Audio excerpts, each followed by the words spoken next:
IR이라는 게 실제로 과연 투자자와의 만남에서 잘한 IR, 잘한 이런 발표가 있거든요.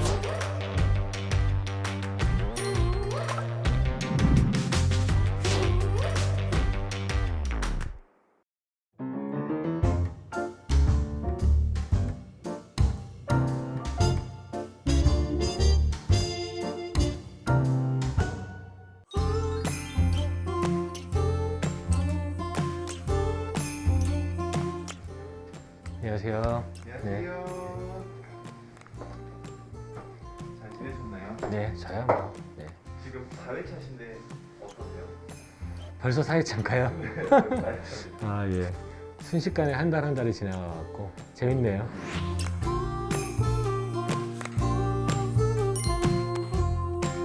오셨어요? 안녕하세요. 네, 좀 앉으시고. 안녕하세요. 오랜만에 뵙네요. 안녕하세요. 저는 쿨리지 코너 인베스트먼트의 권혁태라고 합니다.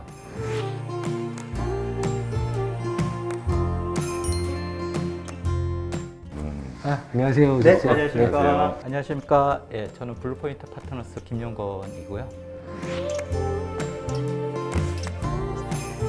대표님께서 어떤 각오나 어떤 포인트 위주로 좀 보시겠다. 저희 IR룸에 오는 팀들이 사실 투자 경험이 전혀 없거나 아예 생각해 본 적도 없는 팀들이 꽤 있었거든요. 근데 이번에는 그래도 조금씩은 다 경험이 있고 그래서 어떤 고민하고 좀 더 구체적으로 알아볼 수 있는 시간이 될 것 같습니다. 오기 전에 이제 좀 자료 주셔서 저 좀 봤는데요. 뭐 최근에 트렌드이기도 한 뭐 업사이클링 관련된 회사도 있고 소외된 요 뭐 자폐아 대상으로 한 서비스도 있어서 예, 흥미롭게 아주 재밌게 예, 볼 수 있는 기회일 것 같습니다. 오늘 만나게 되는 소셜 벤처들은 기술적인 고민들을 많이 하셨던 것 같아요.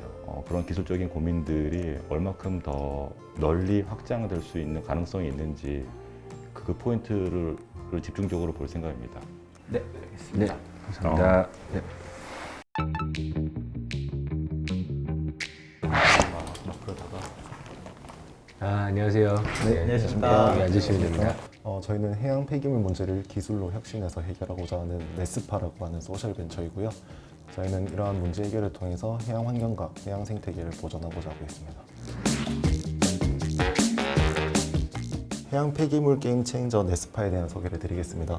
전 세계에서 매년 120만 톤 이상의 폐어망이 그냥 버려지거나 방치되고 있습니다. 그리고 폐어망은 이러한 환경오염 문제뿐만 아니라 유령어업으로 불리는 현상으로 해양 생태계까지 위협하고 있는 상황입니다. 그리고 이 120만 톤의 폐어망 중에 절반 이상은 대부분 동남아시아에서 발생을 하고 있는 상황이고요. 그리고 국내도 약 연간 4만 4천여 톤이 폐기되고 있는 상태입니다. 그리고 어망 같은 경우에는 대부분 나일론, PP, PE와 같이 석유화학 제품을 원료로 한 합성 섬유 소재로 되어 있습니다.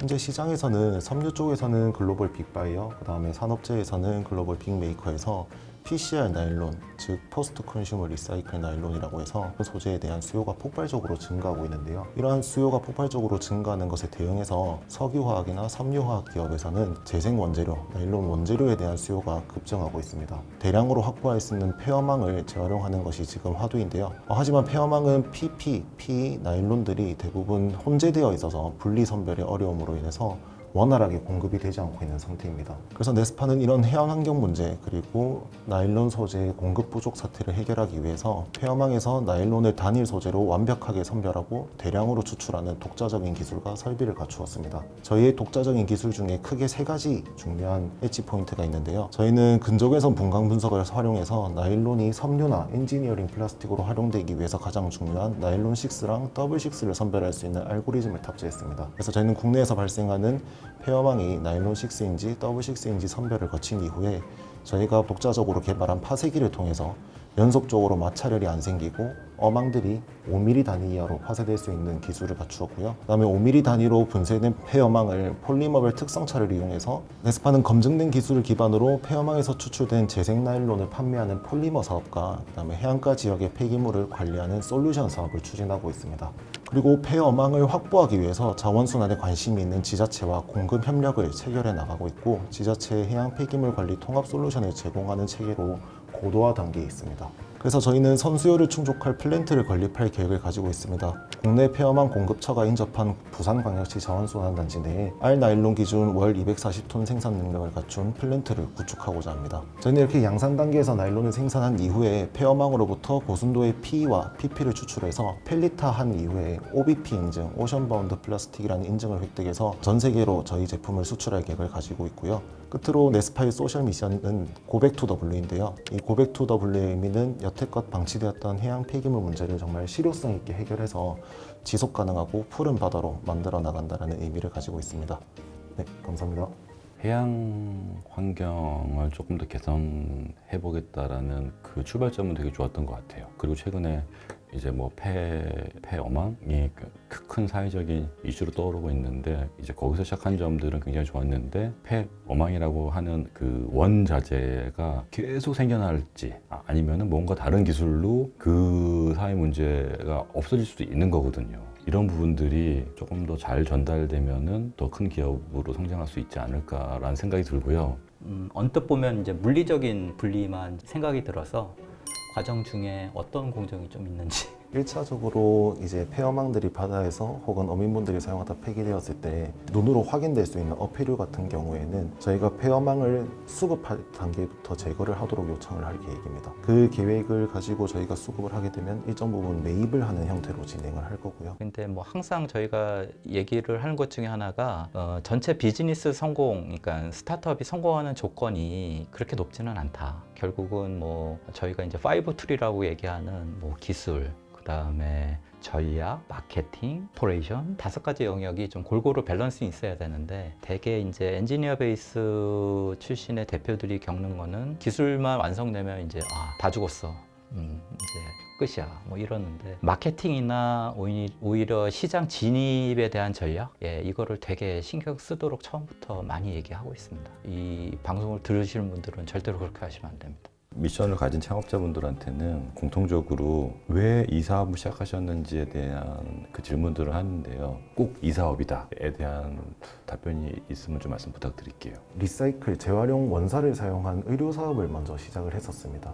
의류 사업을 시작을 하다 보니 재활용 소재를 활용해서 뭔가 원사를 만들고 원단을 제작할 때 현재 페트병을 활용해서 리사이클 폴리에스터라는 원사로 의류를 많이 제작을 하고 있더라고요. 그래서 저희가 이 시장은 현재 지금 계속해서 페트나 이런 것들이 공급이 가능하고 원사로도 활용이 가능한데 저희가 여름 아이템을 기획을 하면서 나일론 소재는 이 재활용 원사가 없을까를 찾다가 폐어망을 활용해서 리사이클 나일론을 실제로 생산할 수 있는 모델이 유럽에서 굉장히 활발하게 움직임이 있는데 국내에서는 전혀 일어나지 않고 있는 상황을 봤습니다. 그래서 거기서부터 저희가 이 폐어망을 활용해서 리사이클 나일론을 생산할 수 있지 않을까라는 생각에서 이 사업을 시작하게 되었고요. 실제로 이 사업을 시작하게 되면서 이 해양 환경 문제에 대한 인식이 좀 더 강화됐습니다. 폐어망이 그냥 배출되고 나서 재활용만 하면 되는 줄 알았는데 전혀 자원화가 되지 않고 있는 실태를 봤고 폐어망 때문에 해양 생태계가 정말 망가지고 있는 상황을 저희가 보면서 시작은 이 아이템에서 출발을 했지만 점차 이 해양 환경 문제에 대한 포커스를 맞추게 되면서 이 사업으로 반드시 폐어망 문제를 해결해서 해양 생태계 문제와 이 재생 섬유에 대한 시장을 더욱 다각해야 되겠다라는 목표를 가지고 하고 있습니다. 그 소셜벤처의 분들은 굉장히 좋은 뜻을 가지고 모이신 분들이 되게 많으시거든요. 근데 좋은 뜻을 계속해서 뭔가 지속 가능하게 발전시키려고 한다라고 하면은 아주 다양한 분들이 모여 있어야 되는 것 같아요. 그냥 좋은 뜻만 가지고 있는 분들만 이렇게 모여 있는다고 그 좋은 뜻이 계속 이어지지 않을 확률이 높다라고 생각을 해서 그 좋은 뜻을 가지고 이걸 사업화시켜서 장기적으로 끌고 나갈 수 있는 그런 팀들의 조합이 맞는지 이런 점들을 좀 보려고 노력하고 있습니다. 이제 플랜트랑 이제 매출 구조의 성장에 있어서 부산 지역에다가 지금 만들려고 하시는 그 플랜트가 만들어지면 아까 말씀하셨던 전체 매출이 어느 정도 단계까지 설명해 주시면 좋겠습니다. 저희가 매출 규모 같은 경우에는 알나일론을 2,800톤, 그 다음에 믹스드 폴리머라고 하는 생산 부산물을 생산했을 때 약 36억 원의 매출을 달성할 것으로 저희가 확인을 하고 있고 추후에는 부산에서 계속해서 이 생산 단계를 고도화하면서 50억 규모의 매출을 꾸준히 발생시킬 예정입니다. 일반 벤처도 그렇지만 소셜 벤처가 특히 글로벌 진출을 굉장히 요원한 일로 생각하는 경향이 있는데 스케일업의 굉장히 다수의 경우에는 글로벌이 좋은 요인이 됩니다. 특히 소셜벤처에게 저희가 자주 말씀드리는 건 사회 문제의 공통점이 시장의 공통점보다 높은 경우가 많아요. 20, 30대 여성이 이런 걸 좋아한다라는 것이 서울에서 먹혔다고 해서 부산에 안 먹힐 가능성이 있고요. 오히려 태국에 있는 방콕에서도 안 먹힐 가능성이 있다는 거죠. 근데 부산에서 나오는 그물을 처리하는 방법과 태국에 있는 어업 지역에서 나오는 그물을 처리하는 방법은 굉장히 유사성이 높을 수 있다는 거죠. 그래서 특히나 소셜벤처들에게 저희는 해당 문제가 확연하게 드러나고 있는 구역으로 진출할 방법을 처음부터 고민하자라는 말씀 많이 드리고, 네스파도 그게 굉장히 중요한 것 같습니다. 동남아가 이 어업 폐기물과 관련된 중요한 지역으로 지금 글로벌에서도 주목을 하고 있어요. 글로벌의 환경 오염 문제를 해결하기 위해서도 그렇고, 네스파의 솔루션이 먹히는 방식으로도 그렇고 중요한 확장 포인트로 고민될 필요가 있다는 생각이 듭니다. 오히려 이제 업사이클링을 시키기 위한 공정에 사용되는 어떤 물질이 오염 물질이 나올 것 같은 생각이 들어서 그렇지는 않나요? 대부분 물리적 재활용이라서 그 오염 물질이나 아니면 유해 화학 물질들이 발생할 수 있는 부분은 없고요. 추후에 그런 유해 화학 물질이나 오염 물질 같은 경우는 펠리타이징 할 때 발생될 소지가 있는데, 펠리타이징 할 때에도 원료의 순도만 확보가 된다고 하면은 기타 첨가제나 화학 제품을 투입하지 않아도 순수하게 펠리타이징 생산이 가능합니다. 저희가 전단에 물리적으로 최대한 순도를 높여서 작업을 한 이후에 펠리타이징에서 그러한 화학 물질 이슈들을 제거해서 생산을 할 예정입니다. 해양 이 폐기물 관련해서는 꽤 관심이 있고요. 그리고 뭐 여러 가지 있어요. 뭐 굴 폐각 관련해서도 통역 쪽에서도 되게 이슈 많고, 누군가는 이걸 좀 풀어야 되는데 오늘 아주 저는 재미있게 들었고요. 제가 기계 베이스의 그 엔지니어라서 지난 고생했던 것들이 좀 보여요. 저는 여기까지 이렇게 그래도 좀 한 사이클을 돌 정도로 만들었다는 거에 대해서 굉장히 흥미롭게 봤고, 관심이 있습니다. 갖고 오신 거 근데 그 뭐 보여주셔야 되는 거 아닌가요? 이게 저희가 생산하고 있는 나일론6 커팅 파이버라고 하는 거고요. 플레이크 형태고, 이거는 저희가 실제로 지금 연구 개발 단계에서 펠리타이징까지 해본 상태입니다. 이게 폐어망에서 생산한 나일론6 펠릿이랍니다. 어민들이나 아니면 어업 회사들이나 이런 데에서 이 폐기물이 나오는데, 이거를 제대로 모으고 한 곳으로 옮겨놓고 얘를 처리하는 작업들에서 정말 10%를 확보할 수 있을까, 굉장히 어려운 일이라고 생각하는데, 다행히 네스파 쪽에서는 고민을 하고 있는 것 같아요. 개별 어민을 상대한다기보다는 지자체를 상대하는 일이고 정부 부처를 상대하는 일이 된다면 오히려 네스파 접근도 가능성이 있지 않을까라는 기대를 해봅니다.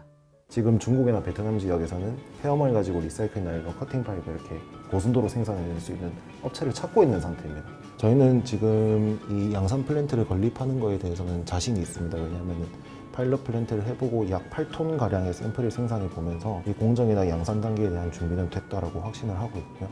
감사합니다. 네, 고생하셨습니다. 우리나라의 창업자분들이 많이 겸손하시거든요. 그래서 겸손하셔서 시각적으로 임팩트 있게 전달하는 것들에 대해서 조심스러워 하시는 경향이 되게 많은 것 같아요. IR 같은 것들은 몇 시간씩 하는 게 아니잖아요. 아주 짧은 시간 안에 기억을 시켜줘야 되는데, 기억은 시각화를 통한 기억이 가장 오래 남지 않을까라는 생각이 들고, 우리 제품이나 서비스를 가지고 시장에 나가갔을 때 일반적인 고객들이나 소비자들한테도 각인을 시켜줘야 되는데, 이제 그것들을 조금 더 시각화하는 접근을 하면 훨씬 더 좋지 않을까라는 생각을 가지고 있습니다.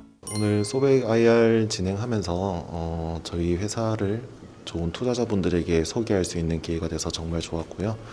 그리고 저희에게 주신 정말 소중한 피드백들이 저희가 향후 사업하는데 굉장한 많은 도움이 될 것 같아서 정말 귀중하고 도움되는 시간이었습니다. 사실 이렇게 그 좋은 투자자분들과 한 공간에서 저희 사업을 소개하고 그 다음에 피드백을 즉각적으로 받을 수 있는 자리가 정말 없는데요. 이 소백 IR룸이 정말 이렇게 창업자분들에게 필요한 자리고, 그 다음에 실질적으로 도움이 정말 되는 자리라고 생각이 듭니다.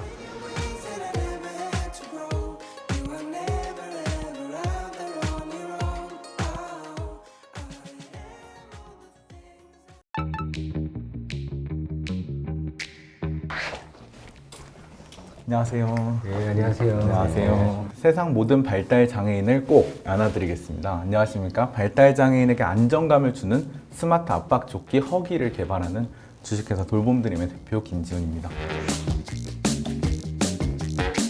무려 38명 중 1명이 발달 장애를 가지고 태어난다고 하는데요. 이런 아이들은 자립하는 것을 목표로 치료 교육을 받게 됩니다. 이 치료 교육이 조기에 이루어져야만 훨씬 효과적인데요. 하지만 공립치료교육관에서 치료를 받기까지 최소 2에서 3년의 기간을 대기를 해야 합니다. 그래서 이 대기간 때문에 효과적인 치료 시기를 놓치게 되는 것인데요. 그럼 이렇게 치료 대기간이 있다고 해서 가만히 있을 우리 부모님들이 아닙니다. 가능한 모든 치료 기관에 연락을 해서 치료 기관에 이제 순차적으로 들어갈 수 있는 것부터 내원을 하게 되는데요. 그러다 보니까 여러 종류의 치료 기관에 이제 많게는 4-5개의 기관까지도 동시에 내원을 하시게 되십니다. 그래서 아이를 돌보기까지 하는 발달장애 부모들은 굉장히 많은 불편함과 스트레스를 가지고 살아가시는데요. 하루 종일 아이를 치료 기관에 내원을 하고 또 아이를 돌보는데 이제 일생을 보내시기 때문입니다. 그럼에도 불구하고 발달장애 치료를 위한 복지나 환경, 시설이나 인프라가 잘 구축되어 있지 않고 있는 실정인데요. 저희 돌봄드림은 이제 수많은 발달장애 관계자분들을 만나보면서 이 돌봄의 불편함을 해소할 수 있는 솔루션이 없다는 것을 발견하게 됐고, 그래서 이런 돌봄의 혁신적인 보조기기를 만들고자 하는 움직임으로부터 저희 돌봄드림이 시작되었습니다. 그래서 저희가 가장 주목한 것은 이 딥터치 프레셔라는 효과인데요.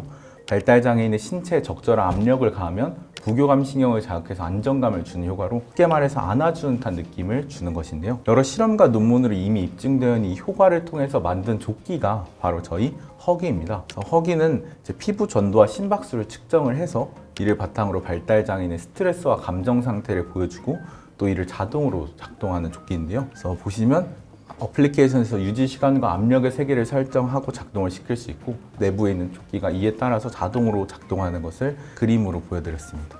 그래서 저희 스마트 압박 조끼 허기를 통해서 첫째로는 발달장애인들의 불안 증세를 완화해서 일상생활에서 안정감을 높이고, 둘째로는 사용자가 불안해하기 전에 먼저 자동으로 작동함으로써 스트레스와 감정 상태를 조절해줘서 자신의 의사를 잘 표현하지 못하는 사용자를 위한 돌봄에 혁신적인 도움을 가져다 줄 수 있을 것입니다. 그래서 저희 돌봄드림 같은 경우는 작년 3월에 법인을 설립한 이후에 급속도로 성장을 해왔는데요. 정부 지원사와 프리팁스 같은 것을 무사히 마무리하고 1년 동안 이제 제품의 개발, 생산, 그리고 테스트를 마쳐서 이제 4월 달에 크라우드 펀딩을 진행을 해보았습니다. 다양한 피드백과 여러 가지 수정 설계를 거쳤고 시드 투자를 받아서 팁스에도 최종 선정될 수 있었습니다. 그래서 저희가 중장기적으로는 국내와 북미의 발달장애 시장에 먼저 진입을 하고 또 글로벌 시장으로 진출을 하려고 하는데, 저희가 해결하고자 하는 문제가 우리나라만 아니라 전 세계적으로 공통된 문제이기 때문에 처음부터 글로벌 시장으로 어떻게 적용할 수 있을지 다양한 방법으로 고민을 하고 있고, 또 UN 공공 조달 같은 것도 진행을 하고 있습니다. 전 세계 시장에서 나아가 저희가 제품이 단순히 조끼가 끝이 아니라 조끼와 연동되는 통합 관리 시스템을 개발을 하고 있는데요. 이거 같은 경우는 치료 교사분들이 보통 본인의 주관적인 판단에 의해서 뭔가 아이들을 판단하고 치료를 진행하는데, 좀 더 객관적인 생체 정보와 이런 데이터를 바탕으로 치료를 할 수 있도록 도와주는 플랫폼을 통해서 이렇게 함께 연동되는 생태계를 구축하고자 합니다. 그래서 매출을 올해는 이제 약 2,000개 제품 생산 및 판매를 목표로 한 4억 정도를 목표로 하고 있고, 이거는 단순히 손펌프 제품이지만 저희가 내년에 프로 버전을 개발하게 되면 훨씬 더 구매하시려는 의향이, 저희가 설문조사를 진행했을 때도 그렇고 직접 만나뵀을 때도 그렇고 아이를 돌보는데 되게 필요한 보조기기라고 판단을 하셔서 월 구독료로도 약 6만 원 정도 내실 의향이 있다는 답변도 받았습니다. 그래서 그걸 통해서 매출을 훨씬 극대화할 수 있을 것이고, 자금 같은 경우는 이제 투자를 받고 또 팁스를 통해서 약 10억 정도 조달을 지금 진행했고, 신용보증기금에서 이제 대출을 받는 것도 고려해서 여러 가지 사업 운영이나 제품 개발 및 생산, 인증과 마케팅 비용 이런 거에 사용할 계획입니다. 저희 돌봄드림은 발달장애 가정을 돌보고 나아가 작은 꿈을 드리고 싶습니다. 돌봄드림, 저희가 끝까지 꾸준하게 함께 하겠습니다. 특히 이제 돌봄드림 같은 경우는 어떻게 보면 B2B 비즈니스도 아니고 B2C 비즈니스거든요. 처음 프로토타입이라고 보여줬던 제품 대비 그 다음에 이제 만들어진 제품의 완성도를 제가 봤을 때는 그래도 꽤 생각을 많이 하면서 만든 제품들이구나라는 생각 들었고요. 이런 아이템을 시작하게 된 동기나 계기가 이제 발달장애인들의 치료 대기간이 있다는 문제를 확인을 하게 됐어요. 근데 이게 해결할 수 있는 방법이 마땅히 없었고, 그거에 대해서 왜 치료 대기간에 대해서 해결하고 있지 않은가를 살펴봤더니 단순히 정부의 예산을 늘려서 해결될 부분이 아니더라고요. 왜냐하면 발달장애인들을 단순히 예산만 늘린다면 치료사의 수를 늘릴 수 있는데 치료사의 교육의 질도 굉장히 감소할 것 같고, 저희가 생각할 때는 이 발달장애 치료 대기간과 돌봄에 필요한 보조기기를 되게 굉장히 많이 만나보면서 필요하다는 걸 느끼게 됐고, 그거를 좀 해결하면 좋겠다는 그런 일념하에 다 같이 문제에 공감하는 팀원들이 모여서 사업을 진행하게 되었습니다. 그 소셜벤처 분들한테는 항상 Y를 묻습니다. 아니 도대체 이 사업을 왜 시작했는지. 그냥 사업성만 놓고 보면은 조금씩 부족한 경우들이 있거든요. 그래서 저희는 그 창업자분이 왜 이 사업을 꼭 시작할 수밖에 없었는지, 그 절실함이 굉장히 중요한 포인트가 된다고 보고, 그 절실함이 결국은 성공을 만들어내는 가장 큰 차별점이 아닐까라고 생각을 하고 있습니다. 그 뭔가 이렇게 안아주는 듯한 느낌은 꼭 발달장애뿐만 아니더라도 그냥 일반 아동들도 충분히 우리의 고객으로 생각할 수 있는 거 아닌가요? 저희 초기 시작은 이렇게 발달장애로 시작했지만 돌봄이 필요한 모든 분들에게 다 도움이 될 것 같다고 생각하고 있는데, 처음부터 일반인을 타겟으로 잡지는 않았거든요, 저희가. 그러다 보면 되게 방향성이 흐트러질 것 같아가지고, 어쨌든 시장 확장 관점에서 일반인이 조끼를 입었을 때 수업 집중도 증가하는 게 실제로도 효과가 있는데, 그런 것도 좀 입증해서 나중에는 시장 확장성을 고려를 하고 있습니다. 크라우드 펀딩할 조끼를 좀 보여드리고 싶은데, 조끼를 이렇게 만들어서 크라우드 펀딩을 진행을 해봤거든요. 근데 이제 이 제품 같은 경우에는 어떻게 보면 캐주얼하지는 않거든요. 일반 옷처럼 보이진 않는다는 피드백을 되게 많이 받고, 그래서 이번에 저희가 새로 개발한 제품이 조금 더 일반인처럼 보이게 하려고 일반 저지같이 해서 이제 조끼를 제작을 해봤거든요. 그래서 최대한 좀 일반인들도 좀 입을 수 있게 좀 거부감 없이 해서 모델들도 일반인도 같이 함께 사용하고, 또 안에 원단 같은 것도 되게 피드백을 많이 받아서 수정을 해가지고 좀 옷을 설계를 해봤는데, 말씀하신 대로 완전히 발달장애인 아동만을 타겟으로 한다기보다는 전체적인 확장성을 고려해서 제품을 개발해 보겠습니다. 그럼 봐도 돼요? 네, 물론입니다. 하면 안에 튜브가 공기가 주입되고 한 10번 정도 하면 부풀어. 저게 자동으로 된다고요? 저게 지금은 수동 버전을 팔고 있는 거고, 이제 자동으로 모터를 넣어서 지금 개발을 하고 있습니다. 그 조끼는 저는 좋은 시작점인데, 그렇게 완성되는 것은 경쟁력에 있어서 좀 더 검토할 부분이 많이 남아있다라고 생각을 합니다. 엄청난 고급 기술이 들어가 보이지 않는 느낌이 좀 있어요. 되게 많은 사람들이 따라할 수 있다라고도 할 수 있는데, 남들이 다 따라해도 내가 제일 잘할 수 있는 포인트가 뭘까요? 폼펌프랑 프로 버전이 있는데, 프로 버전 같은 경우는 생체 데이터를 수집해서 그걸 바탕으로 이제 여러 가지 스트레스랑 감정 상태를 보여주다 보니까, 저희가 이제 그 작동된 그 기록들 그리고 생체 정보를 바탕으로 차별점을 줄 수 있는 게 되게 많을 거라고 판단했거든요. 손펌프 제품 같은 경우는 그냥 제품을 뜯어서 보면 이제 누구나 쉽게 따라할 수도 있지 않을까 이런 생각을 하게 됐어요. 그래서 저희가 국내 같은 경우에는 저희가 시작을 발달장애 가정으로 바로 판매를 하지 않고 치료기관에 지금 도입을 하고 있는데, 그 이유가 발달장애 부모님들의 특징이 좀 이런 외부적인 제품에 막 엄청 신뢰를 하시기보다는 치료기관에서 사용을 하고 있고 치료기관 관계자분들에게 굉장히 개방적이거든요.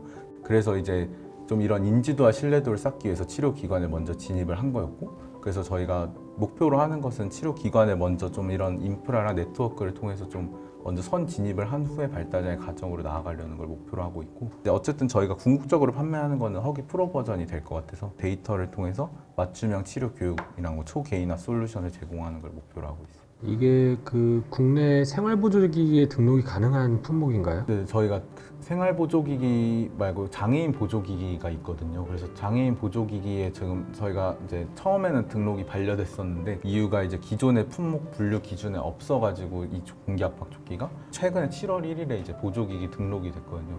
제품 가격이 좀 비싼데 27만 5천 원인데, 그래서 부모님들이 그 설문조사 해봤을 때 100분 중에 한 50분 이상이 이제 가격 때문에 좀 고민이 많으셨고, 이제 효과가 있을지 의문이다 해서 30% 이렇게 설문조사 하셨는데, 또 그 두 가지를 다 해결할 수 있는 부분이 가격적인 측면, 이제 정부에서 15만 원 정도 개당 제품 지원금이 나올 것 같고, 그리고 효과 같은 경우는 이제 1개월 사용해 보시고 효과 없으면 이제 무료로 환불하는 절차를 저희가 준비를 해서 그렇게 두 가지 문제점을 해결해서 이번에 지금 예약 판매를 바로 진행하고 있습니다. 이 장애인 보조기기 시장이 뭐 여러 가지 나뉘는데, 가장 대표적인 게 이제 이 정보통신, 정보와 교육에 대한 이야기고, 치료 이런 영역이고, 생활이 있습니다. 이 생활 쪽이 한국은 굉장히 약하고, 대신 이게 빠르게 성장 중인 영역이고, 예전에는 많이 보조기기 인허가를 잘 안 내주던, 등록을 안 해주던 영역을 최근에 등록이 많이 늘어나고 있는 영역이죠. 그래서 저는 저 상품을 보조기기로 등록하는 데까지 성공했다는 건 굉장히 칭찬받을 만한 일이고 축하할 만한 일이라고 생각을 하는데요. 그 27만 원이라는 건 프로 버전을 말씀하시는 거죠?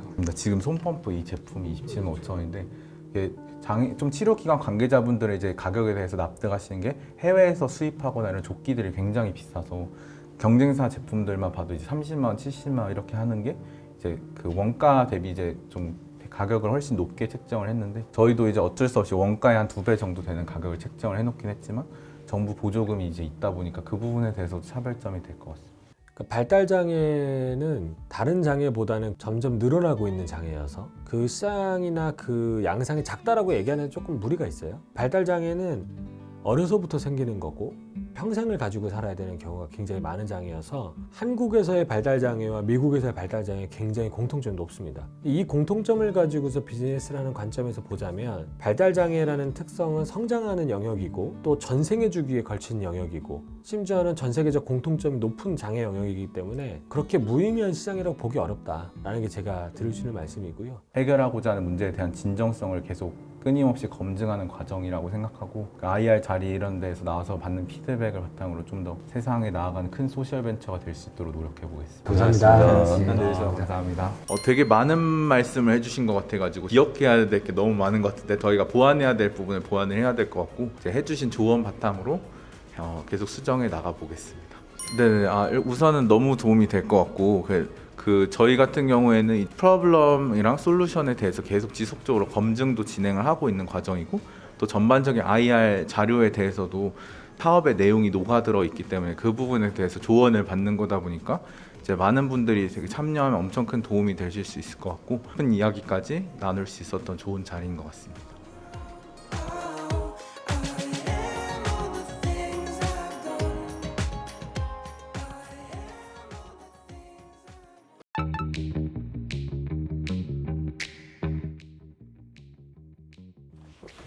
안녕하세요. 안녕하세요. 안녕하세요.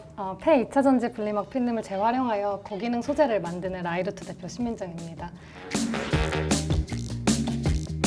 국내에서만 연간 그 10,000톤 이상의 폐 필름이 발생되고 있습니다. 2차 전지 분리막 필름은 폴리올레핀 계열인 플라스틱이라서 폐기될 시 이제 환경오염 또는 대기오염과 직접적인 연관을 가지고 있고요. 그리고 국내 2차 전지 분리막 시장은 연평균 25%씩 성장하고 있어서 이에 따른 폐 필름량 또한 증가하며 환경오염을 가중시키고 있습니다. 필름 제조업체들은 폐 필름량의 심각성을 충분히 인지하고 있지만 아직까지는 뚜렷한 재활용 방법을 찾지는 못했고요. 제가 이 문제를 접했을 때 두 가지의 가능성을 보고 이 사업을 뛰어들었습니다. 일단 첫 번째는 앞서 말한 10,000톤의 필름이 다 생산 과정에서 발생된다는 점입니다. 그 중에서 정말 많은 분량은 실제로 그냥 사용해도 될 정도로 상태가 매우 우수하다는 점인데요. 화학 공정을 거치지 않고 필름을 재활용해서 소재를 만들면 생산 비용을 절감하고 리사이클 소재를 만들 수 있겠구나라는 생각을 첫 번째로 했고요. 두 번째는 필름이 가진 본연의 기능입니다. 다들 아시는 전 세계적인 기능성 브랜드인 고어텍스에서 사용하는 멤브레인 필름과 동일한 미세 다공형 구조로 이루어져 있거든요. 이 미세 다공형에서는 투습, 방수 등 정말 다양한 기능이 구현되는 필름이에요. 그래서 고어텍스의 원리처럼 저희도 분리막 필름을 소재에 접착하면은 고기능 리사이클을 만들 수 있지 않을까라는 생각을 하게 되었습니다. 산업용 필름을 섬유 소재에 부착했던 사례는 없었기 때문에 저희가 지난 1년 동안 최적의 퀄리티로 폐 필름과 섬유를 부착하기 위한 공정과 기술 개발을 진행을 했고요. 이번 연도 상반기에 이제 고기능 리사이클 소재 개발을 완료하였습니다. PT 시험 연구소를 통해서 기능 테스트를 한 결과 투습, 방수, 방풍, 보온 등 되게 우수한 수치가 나왔고요. 제가 가장 우려했던 유해물질 검출 테스트까지 통과하면서 사업화 가능성을 좀 확인해 볼 수 있었습니다. 저희 제품이 가지고 있는 경쟁력은 저는 총 4가지로 보고 있는데요. 첫 번째는 최초 시도이자 유일 기술이라는 점이고요. 두 번째는 합리적인 가격입니다. 일반 의류 산업에서 사용하는 폐 필름의 20분의 1 가격으로 확보할 수 있기 때문에 생산 비용을 좀 절감할 수 있고요. 세 번째는 다양한 물성입니다. 제가 앞서 말했듯이 저희는 접착 기술을 가지고 있기 때문에 이 페이스 원단에 따라 만들 수 있는 섬유는 정말 무궁무진합니다. 그렇기 때문에 다양한 산업 또는 다양한 제품에 적용이 가능하다는 점입니다.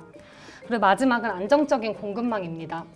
일반적인 리사이클 브랜드들이 가진 문제점은 안정적으로 원재료를 확보하는 데 어려움을 가지고 있다는 점입니다. 하지만 저희는 현재 발생하는 폐 필름의 0.1%만 활용한다고 하더라도 티셔츠를 100만 개를 만들 수 있습니다. 이게 가능한 이유는 저희는 폐 필름을 화학 공정을 통해서 녹여 다시 사용하는 것이 아닌 있는 그대로 형태를 그대로 리유즈하는 공법을 사용하기 때문에 1톤의 양으로도 정말 많은 소재를 만들 수 있다는 점입니다. 제품입니다. 현재 판매하고 있는 소재랑 비교했을 경우에 가격적인 측면이나 또는 기능적인 측면에서는 충분히 경쟁력을 가지고 있고요. 더 나아가서 환경적인 측면에서도 우위를 두고 있습니다. 그리고 저희는 이제 기존 시장과는 다르게 고기능 리사이클이라는 포지셔닝을 가지고 시장에 진입하려고 합니다. 제가 집중할 첫 번째 마켓은 PTFE 멤브레인 시장 중 고기능 섬유용 분야입니다. 작년에 이제 G7 패션 협약으로 인해 규모가 큰 글로벌 브랜드들은 2030년까지 모든 제품을 100% 리사이클 소재로 전환하겠다고 선언했습니다. 계속해서 이제 탄소 배출을 줄이기 위한 움직임으로 통해서 리사이클 소재에 대한 수요는 더 많아질 것이고 시장 또한 계속해서 커질 것으로 제가 설정한 목표는 충분히 달성할 수 있을 것으로 예상하고 있습니다. 저희의 비즈니스 모델은 수거, 기술 개발, 그 다음에 유통, 사업까지 전반적인 과정을 다 진행을 할 거고요. 현재 저희는 하루 최대 4만 야드를 생산할 수 있는 생산 인프라를 구축해 놨습니다. 앞서 말한 목표를 달성하기에는 충분한 생산 캐파를 보유하고 있고요. 세계적으로 분리막 기술 1위를 가지고 있는 SK 아이테크놀로지와 폐필름 수거 MOU를 맺고 있습니다. 이번 달 안에 완료될 예정이고요. 그리고 마지막은 이제 패션 산업 위주로 사전 영업을 진행하고 있는데요. 약 80% 가까이 되는 기업들이 관심을 표명해서 현재 샘플 제작 중에 있고요. 저희는 운영 자금이나 기술 개발 자금을 사실 다 확보해 놓은 상황이에요. 그래서 제가 이제 투자금을 유치할 경우에는 생산 인프라 보완하고 구축하는 데 사용하려고 합니다. 저희 회사는 계속해서 폐필름을 재활용하기 위한 기술 개발을 통해 좀 지구를 보호하기 위한 비즈니스를 전개해 나갈 것이고요. 그렇게 탄생한 소재는 사람들의 일상의 가치의 질을 높여줄 수 있도록 할 것입니다. 네, 발표를 들어주셔서 감사합니다. 발상의 전환인데 2차 전지 업종하고는 상관없으신 대표님이 패브릭하고 이제 이걸 접목했다는 게 첫 번째 저는 좀 신선했고요. 두 번째는 신축성이 다른 이종의 물질을 그렇게 붙여올 수 있다는 기술 자체는 일단은 꽤 많은 고생을 했겠구나라는 생각은 들었고 경쟁력이 있다고 저는 생각도 들고요. 개발한 소재를 제가 돌릴게요. 이게 다 다른 거네요. 네, 맞아요. 페이스 원단이 다 다르고 이거는 지금 개발 중에 1차 샘플인데 타이백 대체 소재 지금 개발 중에 있어요. 타이백하고 비슷하네요, 느낌이. 네, 맞아요. 일단 그거를 개발해서 패션 산업 외에도 다른 산업까지 좀 더 넓혀가려고 하고 있어요. 근데 타이백을 대체한다는 건 물론 저는 100% 납득은 못하지만 친환경성이 있잖아요. 그러니까 재생 가능하다는 거. 네네. 쟤도 똑같은 물성을 갖고 있는 건가요? 사실 폐필름을 사용하기 때문에 재생이 가능하지 않지만 분리 작업을 쉽기 때문에 분리했을 경우에는 네. 필름을 제거한 나머지 소재는 무엇인가요? 부직포입니다. 부직포요. 네. 그러면 걔는 재생이 되겠네요. 네, 맞아요. 타이백도 부직포로 이루어져 있는 거기 때문에. 환경에 대한 그 버든을 비교해 보신 적은 없죠. 그러니까 타이백도 사실 친환경으로 주장하는 건 재생 가능하기 때문인 거이지 걔가 땅에 묻는다고 잘 썩거나 이렇진 않거든요. 예, 그것과 우리는 이거를 버려지는 원래 폐기물을 일부 갖다가 써서 이제 물성을 강화한 거기 때문에 환경 버든을 양쪽을 비교해 보신 적은 네, 그렇게 비교해 본 적은 없고 저희는 일단은 좀 최대한 견고한 소재를 만들어서 이 소재의 수명을 늘려가지고 환경적인 가치를 창출하자가 이제 첫 번째였고요. 두 번째는 지금 발생되고 있는 이 필름들이 그냥 바로 소각된다고 해요. 그랬을 경우에 이제 발생하는 뭐 미세먼지라든가 대기 오염 같은 거를 좀 수치화시켰을 때 미세먼지는 1년에 9톤 정도가 세이브되고 대기 오염 같은 경우에 3.3톤 이산화탄소라고 하죠. 그 정도 수치가 나왔고 그 둘을 비교는 해본 적은 없습니다. 2차 전지의 분리막을 재활용하겠다라는 그 발상은 굉장히 좋은 것 같아요. 근데 우리께 뭔가 라이프 사이클이 끝났을 때 또 다른 뭐 환경을 파괴하는 건 아닌가 뭐 약간 이런 것에 대해서 아주 명확한 답이 없어 보이는데 있을 수 있을까요? 사실 그 부분은 제가 이 소재를 만들면서 항상 생각하는 게 이게 또 다른 패션 쓰레기가 되는 거 아니야? 라는 생각을 사실 매번 해왔어요.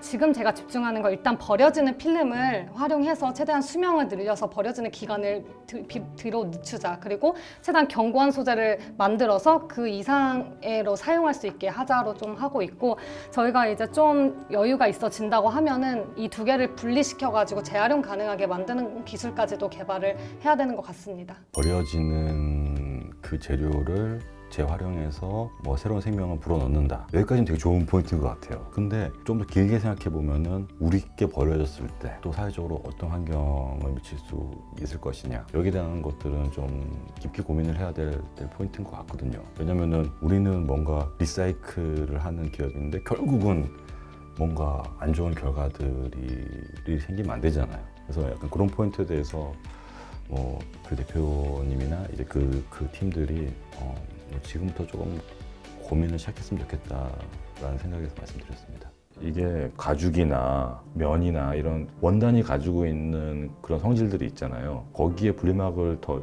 입히면은 어떤 점들이 훨씬 더 좋아진다고 말할 수 있을까요? 투습하고 방수요. 그리고 겨울옷에 붙이면 보온성까지 올라갑니다. 이 필름에 있는 미세 다공형이 수증기보단 크고 물방울보다는 작아요. 그래서 안에 있는 땀은 밖으로 배출시켜주고 이제 비나 수분은 막아주기 때문에 이제 그런 기능이 강화되고요. 그리고 방풍하고 보온율도 올라갑니다. 저는 이렇게 패션 쪽에 계속 계셨었는데 이 2차 전지 분리막에 관심을 갖게 된 동기가 제일 먼저 궁금하거든요. 전혀 관심도 없었고 사실 뭔지도 몰랐어요. 근데 한 중소기업 대표랑 이제 저녁을 하는데 그때 이제 얘기를 하는 거, 이 정도의 폐기물이 지금 발생되고 있고 이 필름은 고어텍스 정도로 되게 성능이 좋아서 아깝다. 근데 그냥 얘기 듣자마자 제가 저 주세요. 제가 할게요. 해서 바로 그 주에 이제 샘플 필름을 받아가지고 바로 테스트를 진행했습니다. 사실 코로나로 인해서 제가 전에 진행했던 디자인 인큐베이터 사업이 다 오프라인 기반이었거든요.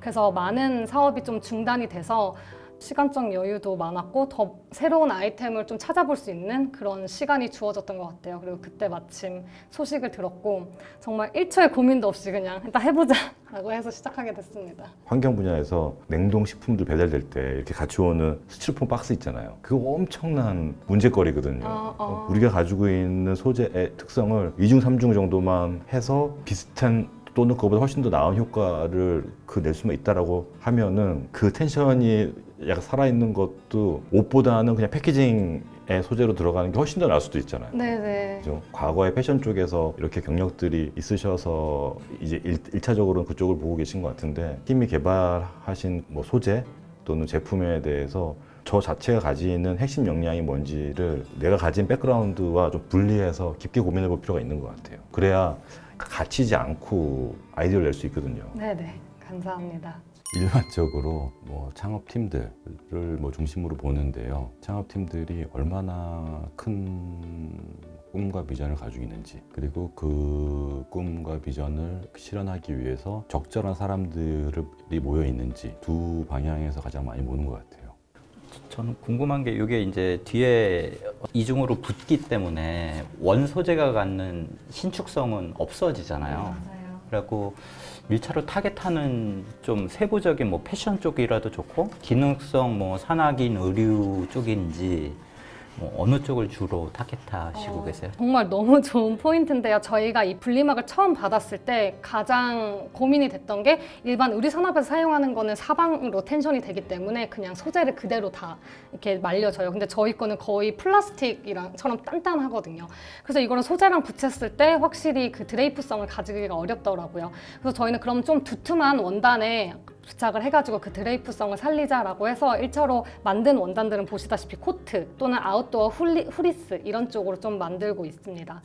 쓰려면 이 접착제의 기술이 온도에도 되게 내구도가 강해야 되거든요. 그 온도 테스트는 명확하지가 않은 것 같아서. 온도 테스트는 130도 이상 넘어가면은 이 필름이 바로 경화됩니다. 그래서 일상적으로 사용하기에는 전혀 문제가 되지 않습니다. 영하로는요? 영화는 제가 테스트를 안 해봤네요. 네. 처음이라고 하기에는 잘하셨어요. 예, 되게 딜리버리도 되게 좋으셨고 연습을 많이 하셨는지 첫 인상이라는 게 있는데 그 대표님이 내뿜는 에너지 굉장히 좋았고요. 저는 개인적으로. 저희는 계속해서 지구를 위한 올바른 길을 걷고 계속해서 성장하는 라이루트가 될 테니까 계속 옆에서 지켜봐 주세요. 오늘 너무 감사합니다. 감사합니다. 네, 고생하셨습니다. 수고하셨습니다. 라인노트는 좀 검토를 해볼 만한 생각은 있습니다. 그 이유는 라인노트는 사실 지금의 아이템은 피보팅 된 건데 이 회사에 꽤 큰 가치를 줄 수 있는 건 피보팅하는 과정에서의 성장성, 그리고 본인들이 무슨 일을 하는지에 대한 고민들이 좀 분명하게 잡혔다는 점이에요. 결국은 어차피 소셜 벤처도 비즈니스이기 때문에 당연히 이제 미션 드리븐으로 시작은 하셨지만 우리 회사가 어떤 식으로 수익을 창출할 수 있고 진행될 수 있다는 게 명확했으면 좋겠고요. 더 나아가서는 스케일업을 어떤 식으로 이제 전략으로 구성하고 있다가 마무리될 시점에 언급이 되고 끝나야지 듣는 투자자들 입장에서도 상상이 조금 더 커지거든요. 그 스케일업에 대한 코멘트가 들리면서 그러면은 이 정도까지는 시장이 커질 수도 있구나 라는 상상력을 만들게 하는 단초가 돼서 네, 그 부분에 조금 더 신경 써서 준비하시고 발표해 주시면 좋을 것 같아요. 오늘 제 첫 IR이라서 정말 너무 떨렸는데 생각보다 편한 분위기에서 너무 좋은 조언들을 많이 받아서 정말 도움이 되었던 것 같아요. 되게 편안한 분위기 속에서도 어떤 것들이 필요한지 또는 뭐가 부족한지를 정확하게 다 짚어주시기 때문에 추후에 이제 제 사업을 좀 보완하는 데 많은 도움이 돼서 네, 다 참여해 보시면 좋을 것 같습니다.